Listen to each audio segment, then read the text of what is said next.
So you've made the decision to quit smoking. First off, I applaud you. I think that is an excellent life choice to make at any point in your life. Now let me tell you why you're going to fail.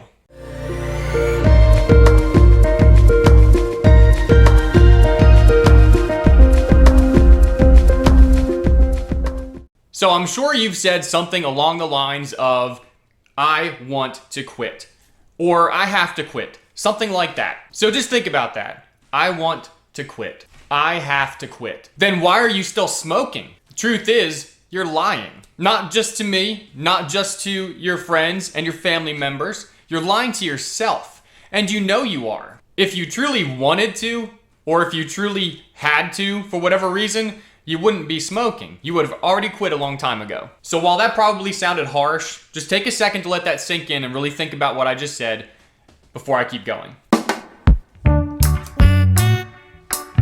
Before I continue with that, let me tell you what a cigarette basically is. A cigarette is basically like a Band-Aid.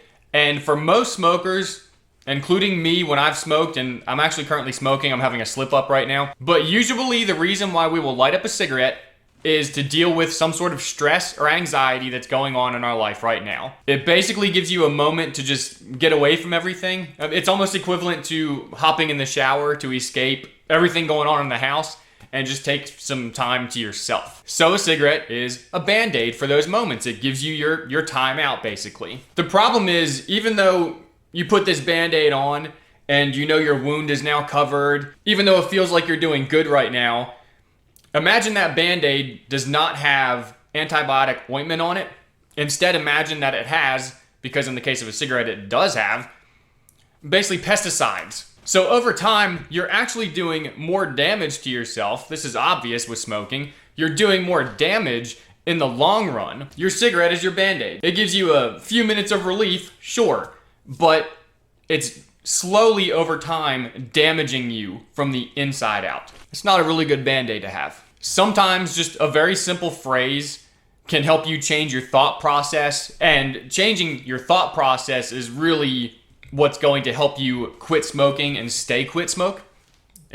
I'll admit my grammar was off there. But here's what I want you to do from here on out when you go to smoke. And the first thing I'm going to tell you to do is don't set a quit date. Don't make an appointment or a deadline for something, because when you put a deadline on something as significant as quitting smoking, that's going to create anxiety. And when you create that anxiety, you're going to create the urge to smoke more because you're nervous about what's coming. Stop setting quit dates. Don't say what time you're going to quit, what date. Stop it with that altogether. Stop saying that you want to quit smoking. Stop saying that you have to quit smoking. Because the truth is, we wouldn't light up if we didn't want to smoke, right?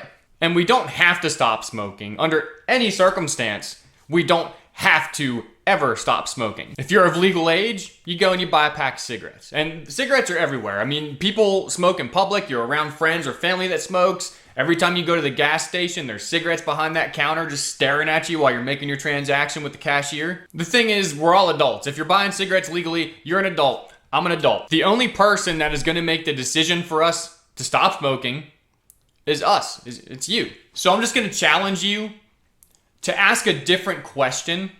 And this question, you're going to ask yourself every time you go to light a cigarette. If you have to, get your pack of cigarettes, get like a little index card or a little piece of paper or something. If you keep the plastic on the outside of your cigarette casing, you can take a piece of paper and write this on there and then stick it down in there. So every time that you go to light a cigarette or open up your pack, there's the question. Ask yourself, am I choosing to smoke this cigarette? When you open that pack and you look at your cigarettes, you need to look at it as a choice. You are choosing to smoke that cigarette because, as I said, there's nothing stopping you from smoking but you. Remember that what you're doing here is making a choice. Are you going to smoke this cigarette or are you not going to smoke this cigarette? You will or you won't. And then make the choice not to smoke that cigarette. Just that cigarette. Don't make the choice, or don't tell yourself rather, that you're not going to smoke again, or that you can't smoke again, because you're going to create a frustration within inside yourself if you do fail. And even if you don't fail, at least at first, you're still creating anxiety for yourself because you're telling yourself you can't do it. You're not gonna do it. And then you get anxious thinking about that. Thinking about that you may never have one again.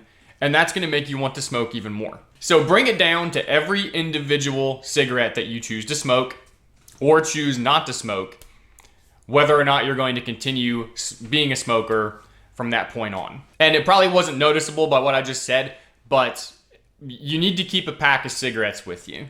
And I know that doesn't necessarily make a whole lot of sense right now because, if you're trying to quit smoking, why are you going to have cigarettes laying around? But the actual idea of having those cigarettes laying around creates its own little bit of comfort. And it's not that I want you to find cigarettes comforting. It's that I want you to not be anxious about taking cigarettes out of your life. So keep them available. Keep a pack in your pocket. My most successful quitting attempts, where I've lasted the longest, just a few years back, I quit for a year and a half. And for that year and a half, I kept a pack of cigarettes. And it is kind of funny because going back and remembering that now, I had actually, after so much time had passed, it might have been like a month shy of that year and a half before I started smoking again after a year and a half, but maybe like a month before I started smoking again, I had finally, after all that time, I threw that pack of cigarettes away. And seeing myself take that pack of cigarettes and chuck it, put that idea in my head, even though I'd gone so long without them, throwing them away, I think it ignited something inside of me, and I started having cravings again, and the next thing you know, I was a smoker again. So if you're trying to quit smoking, ignore your first instinct. Don't try to convince yourself you want to quit. Don't try to convince yourself that you have to quit. Don't throw away your cigarettes. Let it come down to every individual cigarette, you making the choice to smoke it or not smoke it. And just try to make the choice every time to not smoke it or skip it, delay it. Again, don't put unfair pressure on yourself. Don't put a burden on yourself by setting a deadline. Don't create panic. Don't create anxiety. Be comfortable and make every decision with each individual cigarette. And hopefully, after a few attempts of questioning why you're smoking that cigarette, or are you going to or are you not going to, you will wean yourself off of them and make the right choice. And yes, to the subscribers out there that would like a smoking update from me, I went, 9 weeks, 10 weeks, something like that, without smoking a cigarette. I just caved yesterday. I smoked 3 yesterday. I've smoked 4 so far today. Hopefully I don't smoke any more than another 1 or 2. Yeah, I had a little slip up, and basically I'll tell you exactly what happened. Yesterday was going to be the only day that I was going to smoke. And I told myself that. See, just kind of reminding myself of the mistakes I've made in the past. But I told myself when I woke up this morning, no cigarettes. And you know what it did? It created panic and anxiety. I was driving on my way to work, and I was anxious about work. And what did I do? I lit a cigarette up in the car on the way to work. I tried to make it last as long as possible before I had another one. I did wait all the way until after work to have one. But then I smoked one, and then I smoked one like an hour later, then I smoked one like an hour later, because I've got myself anxious about the idea that I'm going to stop again, or that I have to stop, or that I want to stop. I just need to take it one cigarette at a time, and pretty soon I'll flush this whole thing out of my mind of wanting to smoke again, and I'll quit again like I always have. And hopefully this time I'll stay quit. I'll see you in the next video. Stay safe, everybody, and be healthy.